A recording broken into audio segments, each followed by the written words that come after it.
অপারেশনের কথা শুনলে যে জিনিসটা আমি খেয়াল করেছি, প্রত্যেকটা রোগীর মধ্যে একটু এক্সট্রা ভয় কাজ করে যে কাটা ছেঁড়া সেলাই এই জিনিসগুলো মানুষ পছন্দ করে না বা ভয় পায়। তারও ওই একই টেনশন যে আমি এখন অপারেশন থিয়েটারে যাব, যদি আমার বাচ্চার কিছু হয়ে যায়, এরকম একটি বিষয়। তো আমি চিন্তা করলাম তার ভয়টাকে একটু কাটিয়ে দেই, তার সাথে রোগটা নিয়ে একটু আলোচনা করি। দেখুন, আপনি কিন্তু স্পষ্ট করে কথা বলতে পারছেন, ঠিক আছে? এই যে আপনি স্পষ্ট করে কথা বলতে পারছেন, এর কারণ কি জানেন?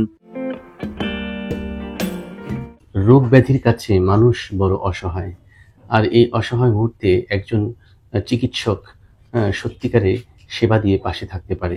আমি সবসময় দেখি আমার চেম্বারে যে সমস্ত রোগীরা আসে তাদের বিভিন্ন সমস্যা নিয়ে, মূলত নাক কান গলার তাদের দুঃখ যন্ত্রণা কষ্ট, এগুলো দেখে দেখে আমি মাঝে মধ্যে আপ্লুত হয়ে যাই। কেউ কাঁদছে, কেউ তার সন্তানের কথা চিন্তা করে কাঁদছে, কেউ স্বামীর কথা চিন্তা করে কাঁদছে, কেউ চোখ দিয়ে টপ টপ করে পানি গড়িয়ে পড়ছে যখন সে জানতে পারে তার বড় ধরনের একটি রোগ হয়েছে এবং তার অপারেশন করা লাগবে। তো অপারেশনের কথা শুনলে যে জিনিসটা আমি খেয়াল করেছি, প্রত্যেকটা রোগীর মধ্যে একটু এক্সট্রা ভয় কাজ করে যে কাটা ছেঁড়া সেলাই এই জিনিসগুলো মানুষ পছন্দ করে না বা ভয় পায়। তো সেরকমই একটি ঘটনা এখন আমি আপনাদের সামনে বর্ণনা করছি। যে পেশেন্টটি আমি এখন অপারেশন করতে যাব, শায়লা ইসলাম, আমি যখন অপারেশন থিয়েটারে তাকে অপেক্ষমান দেখি, খেয়াল করলাম যে তার চোখ ছলছল করছে। তারও ওই একই টেনশন যে আমি এখন অপারেশন থিয়েটারে যাব, যদি আমার বাচ্চার কিছু হয়ে যায়, এরকম একটি বিষয়। তো আমি চিন্তা করলাম তার ভয়টাকে একটু কাটিয়ে দেই, তার সাথে রোগটা নিয়ে একটু আলোচনা করি। এই হচ্ছে আমার সম্মানিত পেশেন্ট শায়লা ইসলাম, যার বয়স হচ্ছে 35 বছর। আপা, কোনো টেনশন করবেন না, এটা হচ্ছে আমার 1 নাম্বার কথা এবং প্রথম কথা, ঠিক আছে? আপনি এখন যেমন আছেন অপারেশনের পরেও ঠিক সেরকমই থাকবেন, ঠিক আছে? আপনার সন্তান আপনার কাছেই থাকবে। নেন, আপনি কোলে নেন, আপনি ওকে কোলে নেন, ঠিক আছে? ওর নাম কি রেখেছেন? আয়াত। আয়াত না? আপার গলার সামনে আমি একটি সারফেস মার্কিং করেছি। এই যে খেয়াল করুন, এখানে কতগুলো জিনিস খেয়াল করুন। এই সারফেস মার্কিংটা দেখতে অনেকটা প্রজাপতির মতন, অর্থাৎ মানবদেহে যে থাইরয়েড গ্ল্যান্ড থাকে সেই গ্ল্যান্ডের দুটি লোব থাকে, রাইট লোব লেফট লোব, এবং এই দুটি লোবের মধ্যে যে থাইরয়েড যে গ্ল্যান্ডটি রয়েছে, তো সেটা আমরা খেয়াল করলাম যে বাম পাশের লোবটি ফুলে গিয়েছে। একটু আপনি ঢোক গেলেন তো দেখি। এই যে খেয়াল করুন, ঢোক গেলার সাথে সাথে এখানে একটি যে ফোলা আছে সেটা বোঝা যাচ্ছে এবং নিচ থেকে উপরের দিকে উঠছে। এটা আসলে প্রাথমিক একটি ডিটেকশন আমাদের, যে গলার সামনে কোনো একটি ফোলা সেটি যদি ঢোক গেলার সাথে সাথে নিচ থেকে উপরের দিকে উঠে, আমরা ধরে নিই থাইরয়েড গ্ল্যান্ডের কোনো একটা টিউমার হতে পারে। তো সেই চিন্তা থেকে আমরা প্রথমে তার আল্ট্রাসোনোগ্রাম করাই এবং খেয়াল করি যে তার বাম পাশের যে লোব, সেই লোবের থেকেই একটি গোটা তৈরি হয়েছে। এবং আমরা এই রোগটা কোন টাইপের, এটা কি নর্মাল টিউমার না ক্যান্সার টিউমার, সেটাকে নির্ণয় করার জন্য তার একটি এফএনএসি বা ফাইন নিডল অ্যাসপিরেশন সাইটোলজি, অনেকে বলে রস পরীক্ষা, সেটা আমরা করি। এবং সেটা করার পর আমাদের কাছে রিপোর্ট এসেছে এটার মধ্যে কোনো রকম কোনো ম্যালিগনেন্ট সেল নেই। ম্যালিগনেন্ট শব্দের অর্থ হচ্ছে ক্যান্সার সেল, এটা নেই। বলেন আলহামদুলিল্লাহ, ঠিক আছে? এবং আপনার রাইট সাইডের যে লোবটা সম্পূর্ণ ভালো আছে। তো এইরকম কন্ডিশনে আমাদের ট্রিটমেন্ট প্ল্যান হচ্ছে সার্জারি, আর সেই সার্জারিটির নাম হচ্ছে হেমিথাইরয়েডেক্টমি। হেমি মানে অর্ধেক, অর্থাৎ আজকে আমরা আপার এই অর্ধেক অংশ ফেলে দিব। তো যেহেতু অর্ধেক ফেলে দিব, মনে রাখবেন যে মানবদেহে যে বাকি যে অর্ধেক গ্ল্যান্ড থাকে সেটা কিন্তু মানবদেহের যে স্বাভাবিক ক্রিয়া সেটাকে সম্পাদন করতে যথেষ্ট। অর্থাৎ তার ডান পাশের যে লোবটা আমরা রেখে দিয়ে আসবো, সেখান থেকে আশা করছি যে হরমোন প্রডিউস হবে, যে হরমোন দিয়ে তার শারীরবৃত্তীয় সমস্ত কার্যক্রম চলবে। তো এটা একটা বিষয়।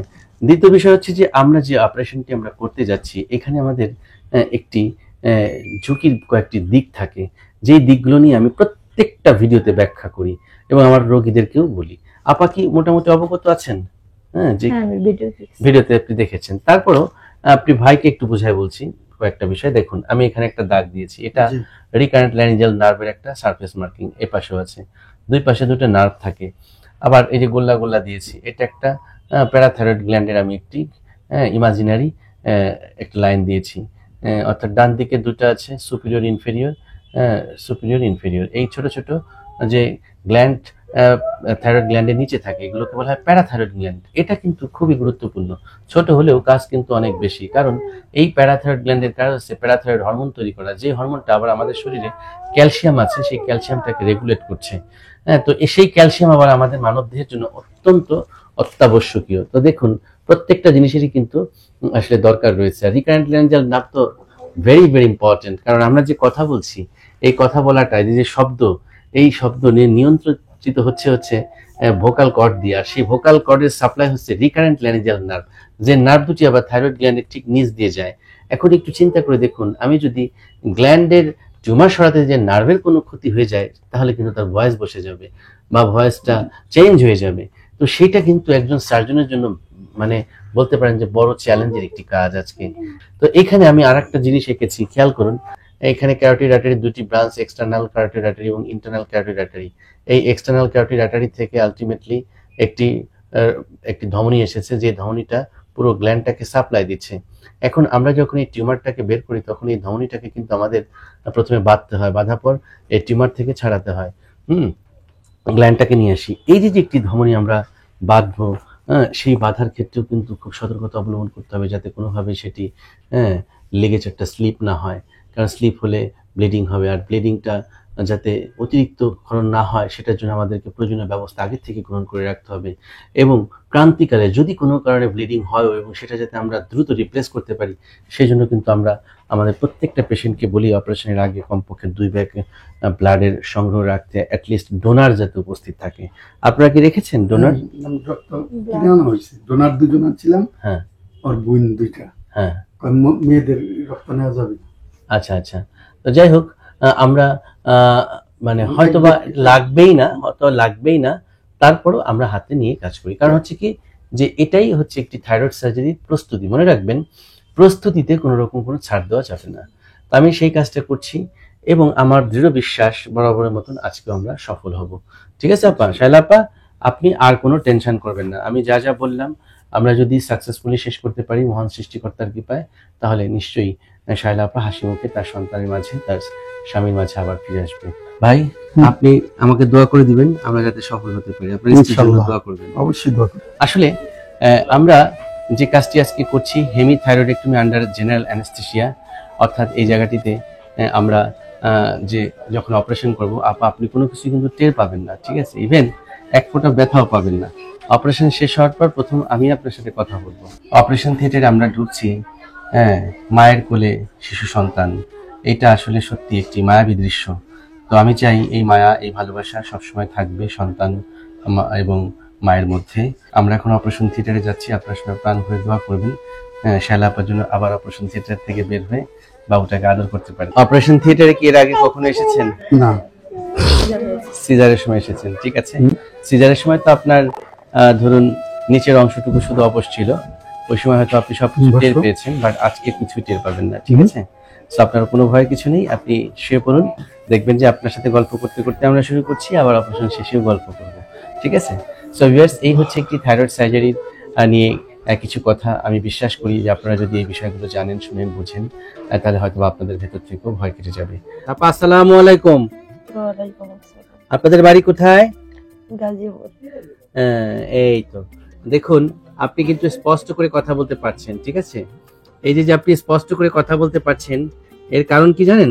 আমরা যে কথা বলেছিলাম যে অপারেশনের সময় যে রিকারেন্ট ল্যারিঞ্জিয়াল নার্ভ, এটাকে আমরা আইডেন্টিফাই করব এবং প্রিজার্ভ করব, এবং সেটাকে আমরা 100% আইডেন্টিফাই করে সেটাকে রেখে আসছি, যে কারণে আপনার ভয়েসের কোনো পরিবর্তন হয়নি। বলুন আলহামদুলিল্লাহ। আলহামদুলিল্লাহ। ভাই, অবশেষে আমরা শায়লা আপার অপারেশন সাকসেসফুলি শেষ করছি, বলেন আলহামদুলিল্লাহ। আচ্ছা, আসলে যখন আমি সার্জারি শেষ করি এবং সেটা সফলভাবে শেষ হয় আমার ভীষণ আনন্দ লাগে, আর তার চেয়ে বেশি আনন্দ লাগে যখন আমি স্বজনদের মুখে হাসি দেখি।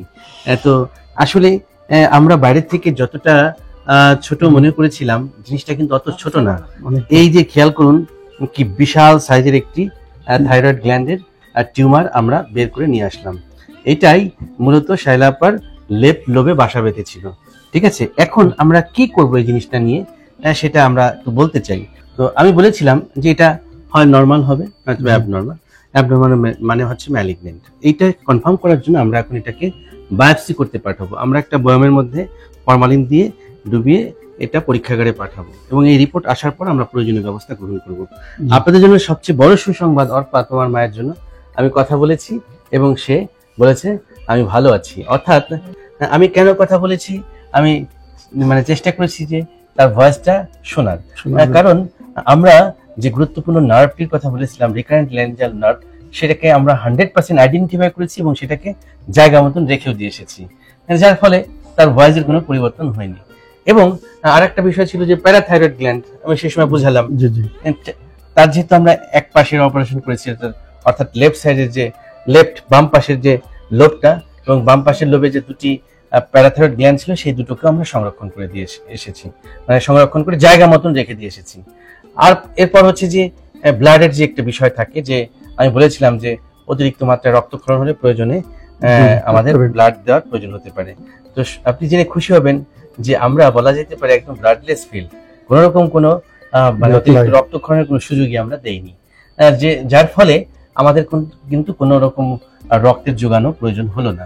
অর্থাৎ আপনার যে ব্লাডটা আপনি সংরক্ষণ করেছিলেন, সেটা চাইলে আপনি এখন ফেরত দিয়ে দিতে পারেন, সেটা অন্য রোগীর বা অন্যদের কাজে আসবে। তো দিয়ে দিয়ে আচ্ছা, অন্য রোগীদেরকে দিয়ে দেবো। আচ্ছা ঠিক আছে, প্রয়োজন হলে আমরা সেটা করব।